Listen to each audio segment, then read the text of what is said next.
story you are about to see is true. The names have been changed to protect the innocent. Are you sure I can't buy you some breakfast? No, thanks, Jake. We've eaten.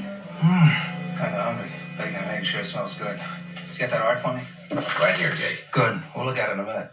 As I mentioned to Cook and PID, paper wants a rather broad piece on accidents. Like to take in the entire state, not just LA, okay? Right. Saying there are over 18 million people in the state. There are over 10 million registered vehicles. Jake, you'll notice that most of these photos were taken on the freeways. A great many of them were head-on collisions. Yeah. Most people are driving them at 65 to 70 miles an hour.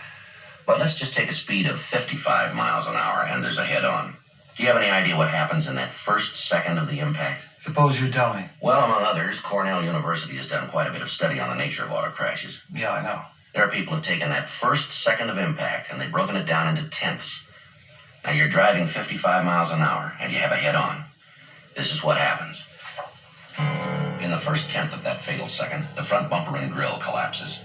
During the second tenth, your hood rises and strikes the windshield. Fenders begin wrapping themselves around the object of collision. You slam on your brakes, but your body is still moving at 55 miles an hour. You stiffen your legs for the jolt, but they both snap at the knee joint. During the third tenth of a second, your body catapults from the seat. Broken knees ram into the dashboard. The steering wheel begins to collapse. The steering column drives towards your chest. In the fourth tenth, 2 feet of the car's front end are totally demolished, but the rear end is still traveling at 35 miles an hour. Your body is moving forward at 55. In the fifth tenth, your body's impaled on the steering column. Blood rushes into your lungs. During the sixth tenth, the force of impact is built up so that your feet are ripped out of their shoes. The brake pedal shears off. The car frame buckles in the middle. Your head slams into the windshield. In the seventh tenth of a second, the entire car body is distorted.